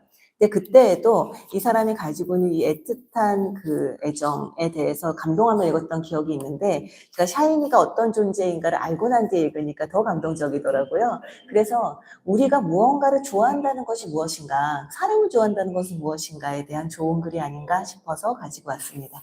네, 읽어드리겠습니다. 제목은 내가 남겨둔 말입니다. 앤드루 캐 뉴욕타임즈 기자가 2022년 1월 29일 자신의 트위터 계정에 올린 글 하나가 소소하게 화제였다. AFTA, 내가 나쁜 사람이야? 라는 머릿말을 달고 있는 레딧 사연을, 미국의 대형 커뮤니티입니다. 레딧 사연을 캡처해 올린 게시글이었다. 4월이면 아빠가 된다는 남성은 자신의 아내가 한국 남성 그룹 샤이니의 열렬한 팬이라고 소개하고 있었다. 아내는 아이 이름을 샤이니 멤버 중 한 명인 종현으로 짓고 싶어 했다. 처음엔 농담인 줄 알았던 남편은 진지한 아내의 태도에 당황한다. 둘 다 백인인 자신들의 아이 이름이 한국적인 것이 미칠 영향을 고심하며 하소연하고 있었다. 온라인상에서 갑론을박이 이어졌다. 나는 아이가 결국 어떤 이름을 갖게 되었을지 크게 궁금하지 않았다. 대신 얼굴도 이름도 모르는 미국의 샤이니 팬 생각에 골몰했다. 자신이 가진 것 중에 가장 귀한 존재에게 이제 세상에 없는 사람의 이름을 붙여주고자 하는 크고 넓고 아득한 사랑에 대해서. 그 팬이 종현을 아이 이름으로 고른 것은 슬프지 않게 행복하게 애도를 이어가기 위해서라는 것까지 나는 단박에 이해했다. 종현 목까지 행복하겠다는 다짐이 담겨 있다는 것도. 샤이니 종현은 1990년 4월 8일 태어나 2017년 12월 18일 세상을 떠났다. 종현의 부고를 들은 날은 겨울의 한복판이었다. 하필 너무 춥고 하필 너무 바람이 불었다. 믿어지지 않아 자꾸만 눈을 비볐다. 먹지도 잠들지도 못하고 생각했다. 다정하고 밝고 사려 깊었던 종현을. 우리가 내 인생을 대신 살아줄 수는 없지만 내 인생을 더 즐겁게 만들어줄 순 있어 라고 했던 그 사람의 말을, 팬사인회에서 한 팬에게 했다는 그 말이 그날 왜 그렇게 사무치게 떠올랐을까? 덕분에 내 인생은 즐거웠고 또 즐거울 것이었다. 그런데 정작 그이는 그렇지 못했다. 온몸이 문자 그대로 저렸다. 시큐레이션 애플리케이션 시요일에 연재됐던 김현의 시 처방전에 좋아하는 가수가 세상을 떠났어요 라는 사연이 도착한 적이 있다. 김현 시인은 종현의 노래 하루의 끝을 들었던 며칠 전 밤을 떠올리며 처방전을 적는다. 여기 남은 사람이 4분 37초의 노래를 듣는 일이 여기 남지 않은 사람의 4분 37초를 대신 살아주는 일이 되는 건 아닐까 감히 생각하게 되었습니다. 어떤 헤어짐을 이해하기 위해서는 일순간이 아니라 일생이 필요하기도 하답니다. 긴 장례를 치르며 살겠구나 짐작했다. 종현의 장례가 끝나고 2달 후에 나는 일본 도쿄에 있었다. 공연장을 환하게 비추던 빛이 사위어가고 펜라이트가 하나 둘 켜지기 시작했다. 정막을 뚫고 노래가 시작되는 순간 나도 모르게 작은 한숨이 새어나왔다. 2018년 12월 27일에서 28일. 개최 여부가 불투명했던 샤이니 콘서트가 도쿄돔에서 열렸다. 무대에 선 멤버는 4분이었다. 4명의 멤버가 아무리 애를 써도 채워지지 않는 한 사람의 빈자리를 보았다. 또 불어 비워둔 자리 역시 보았다. 그 당연함이 서럽고 그래서 또 좋았다. 종현의 부재로 인해 완벽할 수 없는 무대야말로 그 자리에 모인 사람들이 경험했어야 할 추모였다. 멤버와 팬이 함께 울 수 있는 자리가 내게는 절실했다. 아무렇지 않게 일상을 살다가도 슬픔이 묵직하게 방문하면 마음 둘 곳을 몰라 서성인다. 가능하면 몰려오는 감정을 피하지 않고 맞선다. 나는 내가 누군가의 팬임을 일부러라도 숨기지 않는다. 특히나 아이돌 팬을 낮잡아 보는 여전한 시선을 알기에 더욱. 홍상수 감독 인터뷰 중에 입덕의 본질을 꿰뚫은 말이 있다. 좋아하는 마음에 얼마간 관여하는 착각에 대해 홍 감독은 착각이 사랑의 본질일지도 모른다고 말한다. 그리고 착각이 성장을 이끈다는 것까지 나아간다. 어차피 아무것도 그렇게 잘 알 수가 없습니다. 하여간 잘 안다고 해서 좋아하는 건 좀 문제가 있습니다. 먼저 좋아하고 상관없이 좋아하는 거죠. 좋아하는데 그 사람에게서 조금씩 다른 면을 보게 되고 그걸 보게 되는 과정도 즐기는 것, 그게 좋은 것 같습니다. 좋아하기 때문에 더 참을 수 있고 그래서 내 속의 두려움이나 불편함을 이겨내고 전엔 어색해했던 삐뚤게 봤던 그 다른 면을 이젠 온전한 모습으로 받아들일 수 있는 것, 그게 덤으로 얻는 겁니다. 그 덤으로 내가 조금씩이지만 변하는 것 같습니다. 이건 신행11 홍상수 감독 인터뷰입니다. 음악 애플리케이션을 통해 언제 어디서나 손쉽게 노래를 들을 수 있는 시대지만 종현의 앨범을 들을 때면 CD라는 번거로움을 선택하게 된다. CD는 첫 번째 트랙부터 마지막 트랙까지 창작자가 원했던 순서와 방향으로 들어야만 하는 매체다. 싱글 앨범이 대세인 시대에 수록곡이 7, 8곡에 이르는 정규 앨범을 내고 CD로 들어야만 온전히 얻을 수 있는 즐거움을 다시 가르쳐준 사람이 종현이었다. 첫 솔로 앨범 베이스를 내놓을 때 종현은 CD에서만 들을 수 있는 히든 트랙을 넣었다. 생전 마지막 앨범이 된 소품집 OP2도 그랬다. 그는 데이지드와의 인터뷰에서 이렇게 말한다. 음반을 안 사면 들을 수 없는 트랙을 만들었는데 노골적으로 음반을 사게 하려는 의도는 아니에요. 인정하기 싫지만 음반 시장 상황은 아주 안 좋아요. 음반 시장에 속해 있고 함께하는 사람으로서 고민하게 돼요. 안 될 걸 안다고 나마저 아무것도 하지 않는 건 싫어요. 무용해 보이는 시도를 멈추지 않는 사람이었다. 발버둥 치는 일의 필요와 중요를 아는 사람이었다. 자신이 받은 사랑과 주목을 소수자를 위한 자원으로 돌릴 줄 아는 사람이었다. 팬들은 종현을 기억하고자 기일과 생일이면 청소년 성소수자 위기지원센터 띵동 같은 단체에 기부한다. 무언가를 누군가를 좋아할 수 있다는 건 어쩌면 굉장한 재능 중에 하나다. 꼭 그만큼 삶이 넓고 깊어진다. 싫어하는 것들은 금방 잊어버리고 좋아하는 것들의 목록을 늘려가면서 살고 싶다. 좋아하는 것들의 목록이 늘어날 때마다 싫어하는 것들이 나를 침범해 올 때마다 숨거나 도망갈 수 있는 요새를 짓는 기분이 든다. 아이돌을, 샤이니를 좋아하는 일은 그 목록의 가장 윗줄에 있다. 샤이니의 노래를 들을 때면 K-팝이 이렇게 좋은 미래와 현재를 가질 자격이 있는지를 곱씹게 된다. 나는 샤이니의 탁월함에 매번 새롭게 감탄한다. 종현은 더 이상 그 미래에 포함될 수 없다. 그래서 거듭 떠올리는 종현의 말이 있다. 2014년 열린 샤이니 콘서트 앵콜 시간, 종현은 울면서 약속했다. 찾으면 볼 수 있는 곳에 있을게. 나는 종현의 부재를 안다. 그리하여 종현이 영원으로 존재하는 것도 안다. 머리로 아는 게 아니라 몸으로 아는 감정이 있다. 종현은 없지만 종현의 목소리를 계속 들을 수 있는 기적에 대해 나는 자주 감격한다. 그는 정말 찾으면 볼 수 있는 곳에, 들을 수 있는 곳에 여전히 있다. 내 마음에는 할머니 무덤도 있고 아빠 무덤도 있고 종현의 무덤도 있다. 살아있는 일은 마음에 그렇게 몇 번이고 무덤을 만드는 일임을, 슬픔은 그 모든 일을 대표하는 감정이 돼 전부가 아니라는 것도 이제는 안다.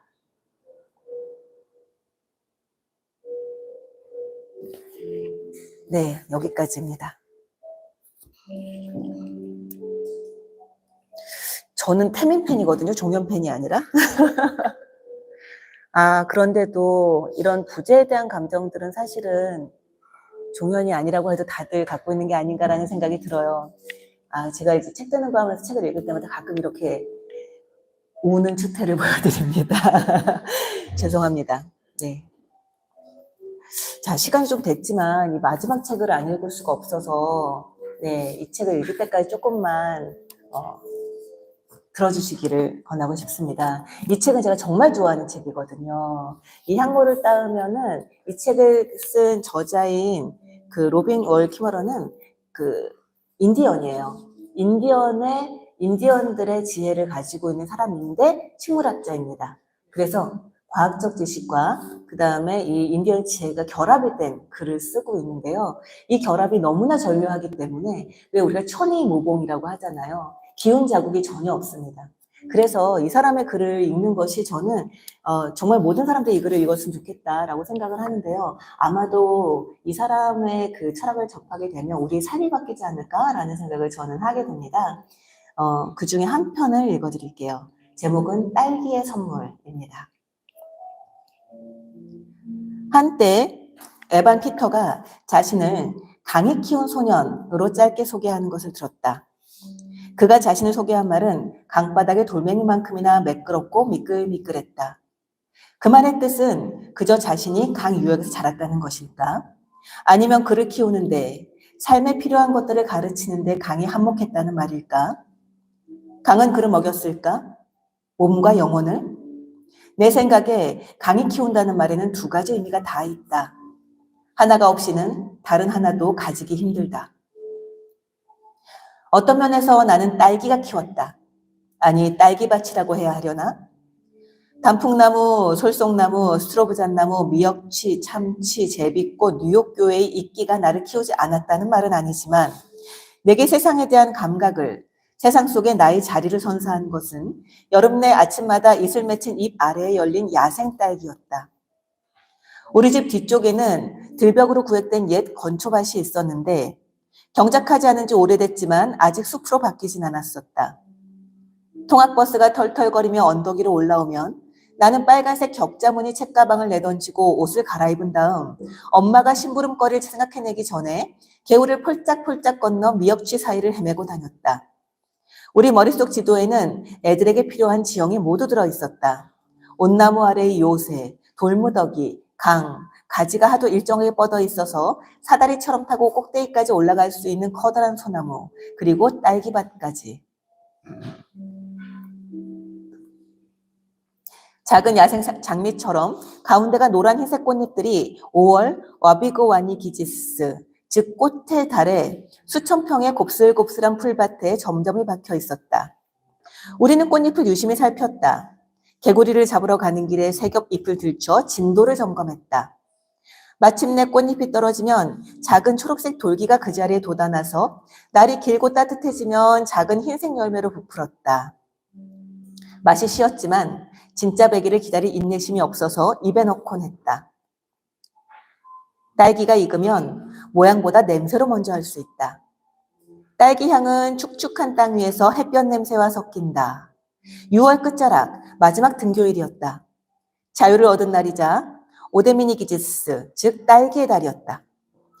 나는 좋아하는 장소에 엎드려 딸기가 잎 밑에서 점점 커지고 달콤해지는 것을 지켜보았다. 조그만 야생 딸기는 고작 빗방울만 하며 잎모자 아래로 씨앗이 쏙쏙 박혀있다. 나는 그 시점에 가장 빨간 것만 딸 수 있었다. 분홍색은 내일을 위해 남겨두었다. 딸기의 달을 50번 겪은 지금도 야생 딸기밭을 보면 경이로움을 느낀다. 온통 빨간색과 초록색으로 감싼 뜻밖의 선물이 베푸는 너그러움과 다정함에 겸손과 감사를 느끼는 것이다. 정말이야? 나를 위해서? 내게 그런 자격이 있을까? 50년이 지났는데도 딸기의 너그러움에 어떻게 보답하면 좋을까 하고 생각한다. 가끔은 바보 같은 질문처럼 느껴질 때도 있다. 답은 간단하니까. 먹어. 하지만 다른 누군가도 같은 궁금증을 품었음을 안다. 우리의 창조 이야기에서는 딸기의 기원이 중요하다. 하늘 여인이 하늘 세상에서 태내 품고 내려온 아름다운 딸은 선한 초록 대지에서 모든 존재들과 사랑하고 사랑받으면서 자랐다. 하지만 안타깝게도 쌍둥이 플린트와 세플링을 낳다가 목숨을 잃고 말았다. 하늘 여인은 사랑하는 딸을 찢어지는 가슴으로 땅에 묻었다. 마지막 선물들, 우리가 가장 아끼는 식물들이 딸의 몸에서 자라났다. 딸기는 그녀의 심장에서 올라왔다. 포타와 토미어에서는 딸기를 오데민, 즉 심장베리라고 한다. 우리는 딸기를 베리의 지도자요, 최초의 열매 맺는 식물로 여긴다. 선물이 발치에 한가득 뿌려져 있는 세상이라는 나의 세계관을 처음 빚어낸 것은 딸기였다. 선물은 나의 행위를 통해서가 아니라 공짜로 온다. 내가 손짓하지 않았는데도 내게로 온다. 선물은 보상이 아니다. 우리는 선물을 제 힘으로 얻을 수 없으며 자신의 것이라고 부를 수 없다. 선물을 받을 자격조차 없다. 그런데도 선물은 내게 찾아온다. 우리가 할 일은 눈을 뜨고 그 자리에 있는 것뿐이다. 선물은 겸손과 신비의 영역에 우연한 선행으로서 존재한다. 우리는 선물이 어디에서 오는지 알지 못한다.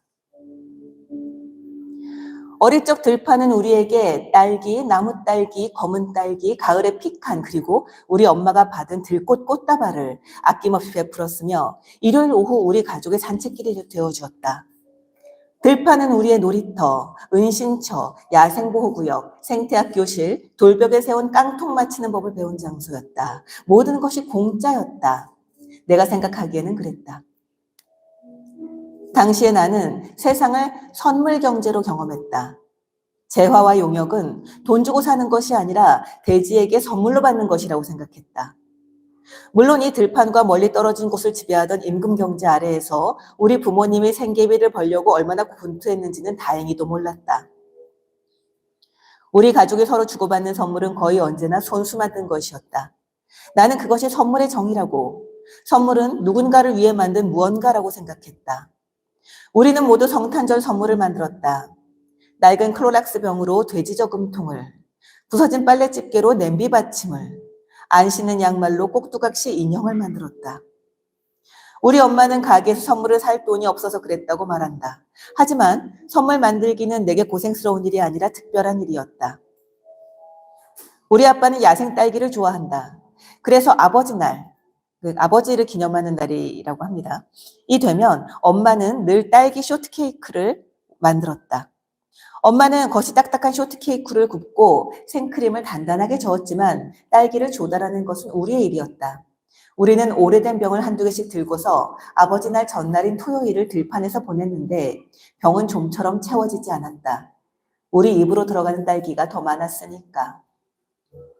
마침내 집에 돌아와 부엌 식탁에 딸기를 쏟아놓고 벌레를 잡았다.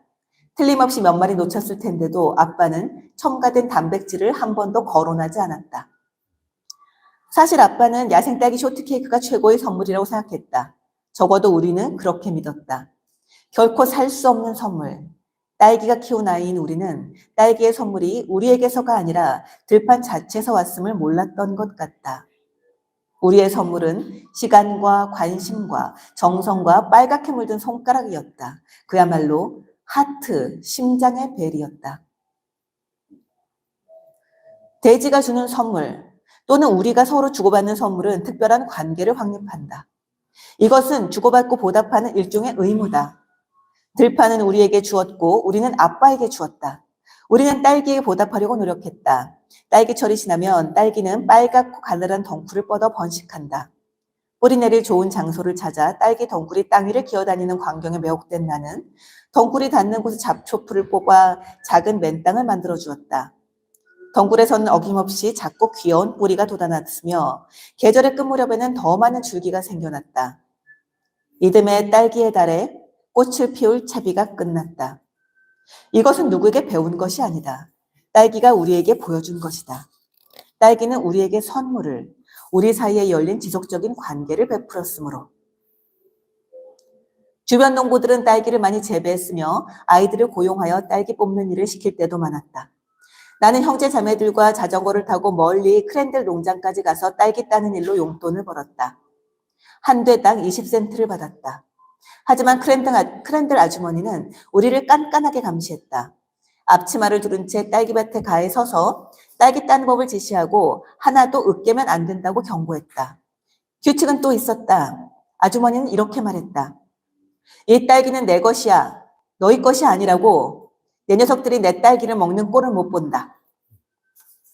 나는 그 차이를 알았다. 우리 집 뒤에 들판에 있는 딸기는 딸기 자신의 소유였다. 하지만 아주머니는 길가에 갑 한 대를 놓고 딸기를 한 대당 1달러 20센트에 팔았다. 우리는 경제학 공부를 단단히 했다. 딸기를 자전거 바구니에 싣고 집에 가져가려면 임금의 대부분을 써야 했다. 물론 우리 야생 딸기보다 10배는 컸지만 맛은 그만 못했다. 그 농장 딸기를 아빠 쇼트케이크에 넣은 적은 한 번도 없을 것이다. 그래선 안 될 것 같았다. 선물로 받느냐 상품으로 구입하느냐에 따라 대상, 이를테면 딸기 한 알이나 양말 한 켤레의 성질이 바뀐다니 우습다. 내가 가게에서 사는 빨간색과 회색 줄무늬가 있는 모직 양말 한 켤레는 따스하고 보드랍다. 양털을 만든 양과 뜨개질로 양말을 짠 직공에게 고마울 것도 같다. 그랬으면 좋겠다. 하지만 내게는 상품으로서의, 사유재산으로서의 이 양말에 대해 본질적인 의무가 전혀 없다. 점원과 고마워요 라는 예의 바른 인사를 주고받은 것 말고는 어떤 유대관계도 없다. 나는 대가를 지불했으며 우리의 호혜성은 내가 돈을 건네는 순간 종결되었다. 교환은 동등함이 확립되면 종료되는데 이것이 등가 교환이다. 그러면 물건은 내 소유가 된다. 누구도 J.C. 페니의 감사 편지를 쓰지 않는다. 하지만 빨간색과 회색 줄무늬가 있는 바로 그 양말을 우리 할머니가 떠서 나에게 선물로 준다면 어떻게 될까? 그러면 모든 것이 달라진다. 선물은 진행형의 관계를 만들어낸다. 나는 감사 편지를 쓸 것이다. 양말을 소중히 간직할 테고 양말이 마음에 들지 않아도 할머니가 오실 때면 그 양말을 신을 것이다. 할머니 생신이 되면 틀림없이 답례로 나도 선물을 할 것이다. 학자이자 작가 루이스 하이드가 말한다. 선물이 두 사람 사이의 감정의 유대관계를 확립한다는 것은 선물과 상품 교환의 결정적 차이다. 야생 딸기는 선물의 정의에 들어맞지만 식료품점의 딸기는 그렇지 않다. 생산자와 소비자의 관계가 모든 것을 바꾼다. 선물에 대해 생각하는 사람으로서 나는 식료품점에서 야생 딸기를 보면 무척 속이 상한다. 전부 쓸어오고 싶다. 야생 딸기는 파는 것이 아니라 오로지 주는 것이다. 하이드가 상기시키듯 선물 경제에서는 누군가 공짜로 준 선물이 다른 누군가의 자본이 될 수 없다. 이런 신문기사 제목이 눈앞에 떠오른다. 상점에서 절도하던 여인 체포, 딸기 해방 전선에서는 자신의 소행이라고 주장. 우리가 향모를 팔지 않는 것도 같은 이유다. 이 향모는 풀입니다. 향모는 풀이고요. 이 인디언들이 그 제이에 쓰는 풀이라고 합니다. 우리에게 그냥 주어진 것이기에 남들에게도 그냥 줘야만 한다. 나이 친한 친구 윌리 곰 메시고드는 우리 부족의 제의에서 불을 지키는 불지기로 우리를 대신해 향모를 많이 사용한다. 그를 위해 향모를 뽑아 가져다 주는 사람들이 있지만 그래도 큰 회합에서는 향모가 바닥날 때가 있다. 파우아우에서와 장터에서는 우리 부족이 향모를 한 드림에 $10씩 파는 광경을 볼 수 있다. 윌리는 제이에 쓸 윙과 슈크가 정말로 필요할 때는 프라이브레드나 구슬꾸리를 파는 부스들 사이에 있는 향모 부스에 찾아가서는 부스 주인에게 자신을 소개하고 향모가 필요하다고 말한 뒤에 초지에서 하듯이 향모를 쓰게 해달라고 청한다. 돈을 지불할 수는 없다.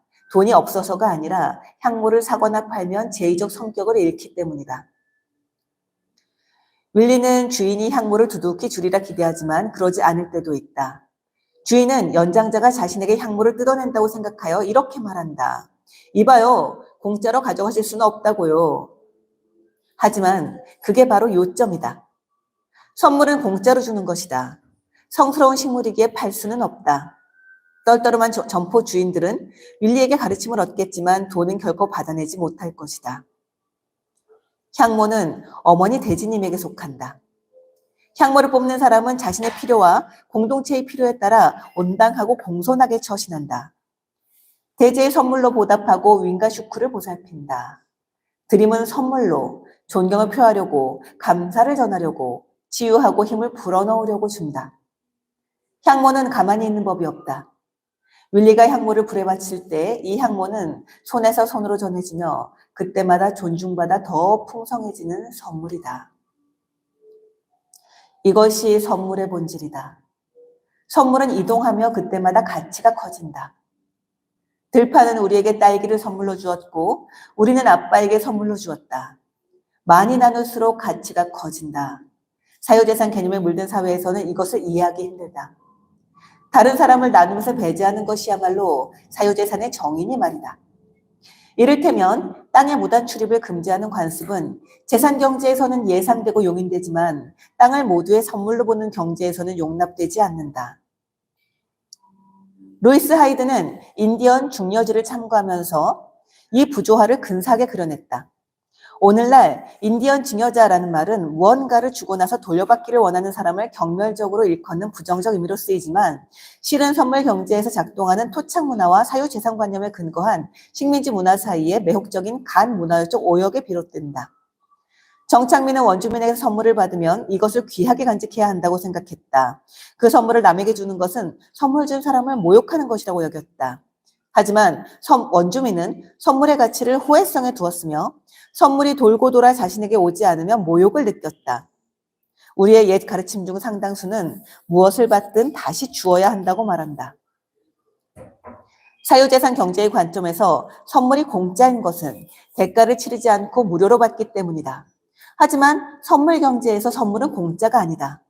선물의 본질은 관계들을 창조한다는 것이다. 선물 경제의 바탕에 놓인 화폐는 호혜성이다. 서구적 사유에서는 사유지를 권리로 이해하지만 선물 경제에서는 재산의 책임이 결부된다. 나는 운 좋게도 한때 안데스 산맥에서 생태학을 연구했다. 광장이 상인으로 가득 찬 시골 장날이 특히 마음에 들었다. 탁자에는 플라타노가 진열되어 있었고 수레에는 신선한 파파야가 실려 있었으며 가판대에는 화려한 색깔의 토마토가 피라미드처럼 쌓여 있었고 들통에는 수염난 유카 뿌리가 들어있었다. 또 다른 상인들은 바닥에 좌판을 깔고 쪼리에서 밀짚모자까지 사람들에게 필요한 온갖 물건을 팔았다. 줄무늬 쇼를 걸치고 남색 중사모를 쓴 여인이 자신만큼 아름답게 주름진 야경뿌리를 빨간색 좌판에 늘어놓은 채로 쪼그려 앉아 있었다. 모닥불과 톡 쏘는 라임으로 구운 옥수수의 색깔과 냄새가 기억 속에서 온갖 목소리와 경이롭게 어우러진다. 내가 좋아하는 노점에서는 주인 에디타가 매일 나를 기다렸다. 그녀는 낯선 재료로 요리한 법을 자상하게 설명해줬으며 가장 달콤한 파인애플을 탁자 밑에 숨겨두었다가 꺼내서 주었다. 한 번은 딸기를 내놓기까지 했다. 내가 바가지를 썼다는 건 알았지만 넉넉함과 선의의 경험은 억만금의 가치가 있었다. 얼마 전에 장터 꿈을 꿨다. 장면 하나하나가 생생했다. 여느 때처럼 바구니를 든 채 갑판대 사이를 걸어 곧장 에디타에게 갔다. 신선한 고수를 한 다발 살 작정이었다. 우리는 수다를 떨고 웃음꽃을 피웠다. 내가 동전을 내밀자 그녀는 손살을 치더니 내 팔을 툭툭 치며 그냥 가라고 했다. 그녀는 선물이라고 말했다. 나는 이렇게 대답했다. 무차스 그라시아스 세뇨라. 정말 고마워요. 내가 좋아하는 파나데라에게 가니 둥근 빵에 깨끗한 천이 덮여 있었다. 나는 몇 덩을 고르고 지갑을 열었다. 그런데 빵 장수도 돈을 치르는 것이 무례한 짓이라도 되는 듯 돈을 넣어두라고 손짓했다. 나는 당황스러워서 주위를 둘러보았다. 내게 친숙한 장터가 맞았지만 모든 것이 달라져 있었다. 나만 그런 게 아니었다. 어떤 손님도 값을 치르지 않았다. 나는 희열을 느끼며 장터로 돌아다녔다. 이곳에서 받는 유일한 화폐는 감사뿐이었다. 모든 것이 선물이었다. 마치 들판에서 딸기를 따는 것 같았다. 상인들은 대지의 선물을 전달하는 중재자에 지나지 않았다. 나는 바구니를 들여다보았다. 주키니 호박 2개, 양파 1개, 토마토, 빵, 고수 한 다발이 들어있었다. 아직 반쯤 비어있었지만 가득 찬 느낌이었다. 내게 필요한 것은 모두 있었다. 치즈를 좀 사려고 갑판대를 견눈질했지만 팔지 않고 그냥 줄 것을 알았기에 안 먹기로 했다. 우스웠다. 장터의 물건이 전부 헐값이었다면 나는 담을 수 있는 만큼 쓸어 담았을 것이다. 하지만 전부 선물이 되자 스스로 자존심을 발휘하게 되었다. 나는 필요 이상으로 취하고 싶지 않았다. 매일 상인들에게 어떤 작은 선물을 줄까 궁리하기 시작했다. 물론 꿈은 희미해졌지만 희열과 자존심의 느낌은 아직 남아있다. 종종 꿈에 대해 생각했는데 이제는 내가 그곳에서 시장 경제가 선물 경제로 전환되는 것을, 사유재산이 공동회부로 전환되는 것을 목격했음을 깨달았다. 그 전환에서는 관계들이 내가 얻은 식료품만큼 풍성해졌다. 갑판대와 자판 어디에서나 사람들이 온기와 공감을 주고받고 있었다. 사람들은 자신들이 받은 모든 것의 풍요를 함께 찬미했다. 시장 바구니마다 식료품이 담겨 있었다. 정의가 살아있었다. 나는 식물학자여서 정확한 언어를 쓰고 싶어 하지만 시인이기도 하다. 세상은 내게 은유로 말한다. 내가 말한 딸기 선물 이야기는 플라가리아 비르기나아나, 그러니까 북아메리카의 야생종 딸기의 이름이라고 합니다. 이 프라가리아 비르기나아나가 여름날 오전 내가 무엇을 좋아할지 궁리하여 나만을 위해 밤새도록 선물을 만들었다는 뜻이 아니다. 우리가 아는 한 그런 일은 일어나지 않는다. 하지만 과학자로서 나는 우리가 아는 것이 얼마나 적은지 잘 안다.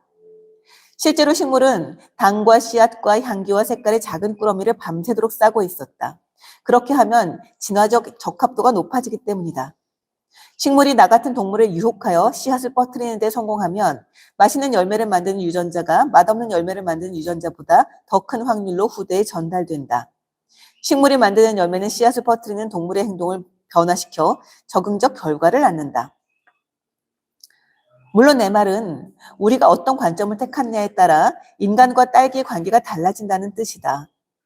세상을 선물로 보는 것은 인간의 생각이다. 우리가 이런 식으로 세상을 보면 딸기와 인간 둘 다 변화된다. 이렇게 발달한 감사와 호혜성의 관계는 식물과 동물 둘 다의 진화적 적합도를 높일 수 있다. 자연을 존중과 호혜성으로 대하는 종과 문화의 유전자는 자연을 파괴하는 문화보다 더 큰 확률로 후대에 전달될 것이다. 우리가 선택하는 이야기는 우리의 행동을 바꾸며 적응적 결과를 낳는다. 루이스 하이드는 선물 경제를 두루 연구했다. 그는 대상이 계속해서 풍요로운 것은 우리가 선물로 대하기 때문임을 깨달았다. 자연과의 선물 관계는 자연의 증식에 우리가 참여하고 의존한다는 사실을 인정하는 공식적인 주고받기다. 우리는 자연을 우리가 착취해도 좋은 이방인이나 외부인이 아니라 우리 자신의 일부로 대한다. 선물 교환은 선호되는 교환 형태다. 자연의 증식 과정을 조화시키거나 거기에 참여하는 교환이기 때문이다. 사람들의 삶이 땅에 직접적으로 매어있던 오래전에는 세상을 선물로 이야기가 수월했다. 가을이 오면 우리 여기 있어요 라고 울어대는 기러기 떼가 하늘을 덮는다. 그러면 사람들의 머릿속에는 기러기들이 하늘 여인을 구하러 온 창조 이야기가 떠오른다. 사람들은 굶주리고 겨울이 멀지 않았다. 기러기들은 습지를 음식으로 채운다. 기러기는 선물이며 사람들은 감사와 사랑과 존경심을 품고서 그 선물을 받아들인다. 하지만 음식이 하늘의 무리에게서 오지 않는다면, 따스한 깃털을 손으로 느끼지 않는다면, 우리가 다른 생명을 나 자신의 소유라고 여긴다면, 감사의 보답이 없다면 식량은 만족을 주지 못할지도 모른다. 배는 채워도 영혼은 여전히 굶주릴지도 모른다. 미끌미끌한 비닐로 싼 스티로폼 접시에 음식, 평생을 비좁은 우리의 살아야 했던 동물의 시체가 담겨 나오면 무언가 부서진다. 그것은 생명의 선물이 아니다. 도둑질이다. 우리 현대 세계에서 대지를 다시금 선물로 이해하고 세상과의 관계를 다시금 성스럽게 하는 길을 찾으려면 어떻게 해야 할까? 모두가 수렵 채집이 될 수 없다는 것을 알지만 지구가 우리의 무게를 지탱하지 못할 것이다. 이 시장 경제에서도 마치 생명의 세계가 선물인 것처럼 행동할 수는 없을까? 우선 윌리에게 귀를 기울여 보자. 선물을 팔려고 드는 사람들이 있지만 윌리가 판매용 향모를 놓고 말하듯 사지 말라. 참여 거부는 도덕적 선택이다. 물은 모두를 위한 선물이지 사고 파는 물건이 아니다. 사지 말라. 땅심을 고갈시키고 수확량 증대라는 명분으로 우리의 친척들을 중독시키며 대지를 쥐어짜는 식량이라면 사지 말라. 중요한 사실은 딸기가 딸기 자신에게만 속한다는 것이다. 우리가 선택하는 교환 관계는 우리가 그들을 공통의 선물로 나눌 것인가, 사적 상품으로 팔 것인가를 결정한다. 그 선택에 많은 것이 달렸다. 인류 역사의 대부분 기간 동안은 오늘날 세계 방방곡곡에서도 자원을 공유하는 것이 규칙이었다. 하지만 몇몇 사람들이 다른 이야기, 다른 사회 구조를 생각해냈다. 그곳에서는 모든 것이 사고 팔 수 있는 상품이다.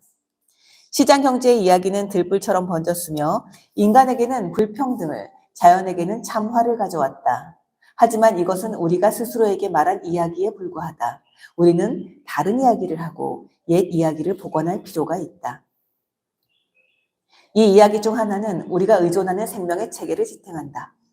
이 이야기 중 하나는 세상의 풍요와 너그러움에 감사하고 감탄하며 살아가는 길을 열어준다. 이 이야기 중 하나는 받은 선물을 똑같이 베풀라고 세상과의 관계를 찬미하라고 요청한다. 우리는 선택할 수 있다. 온 세상이 상품이라면 우리는 얼마나 가난해지겠는가? 온 세상이 끊임없이 움직이는 선물이라면 우리는 얼마나 부유해지겠는가? 어릴 적 들판에서 딸기가 익길 기다리면서 아직 익지 않아 하얗고 신 딸기를 먹곤 했다. 배고파서 그랬을 때도 있었지만 대부분은 참지 못해서였다. 근시안적 탐욕이 어떤 장기적 결과를 낳는지 알면서도 먹어치우고 말았다. 다행히도 잎 아래의 딸기처럼 내 자제력이 커지고 발달하면서 나는 기다리는 법을 배웠다. 약간은. 들판에 누워 구름이 떠가는 모습을 보며 이따가 몸을 굴려 딸기를 살펴본 기억이 난다. 어릴 적에는 변화가 그렇게 빨리 일어난 줄 알았다. 나이를 먹은 지금은 변화가 느린 과정임을 안다. 상품 경제는 400년간 이곳 거북섬에서 흰 딸기를 비롯한 모든 것을 집어삼켰다. 하지만 사람들은 입안에 신맛에 신물이 나기 시작했다. 거대한 갈망이, 선물로 이루어진 세상에서 다시 살고 싶다는 바람이 우리에게 다가왔다. 냄새로 알 수 있다. 산들바람에 실려오는 익어가는 딸기의 향기처럼. 네, 여기까지입니다. 세상에 책은 많고 그 중에서 이 5권의 책은 아주 극히 일부 지나지 않고 또 제가 오늘 읽어드린 부분들은 이 부분에 또 극히 일부에 지나지 않습니다. 그것은 우리 모두가 다 알고 있는 거죠. 저는 여기 오면서 제가 굉장히 좋았던 것 중에 하나가 이 지관서가라고 하는 곳에 오는 분들, 그러니까 책을 좋아하는 사람들을 만날 수 있다는 것, 그걸 굉장히 기뻤는데요. 이 책들이 이를테면 딸기처럼, 선물처럼, 씨앗처럼 여러분들이 또 읽고 다른 사람에게 전달하는 그런 기회가 됐으면 좋겠습니다. 오늘은 여기까지 하겠습니다. 고맙습니다.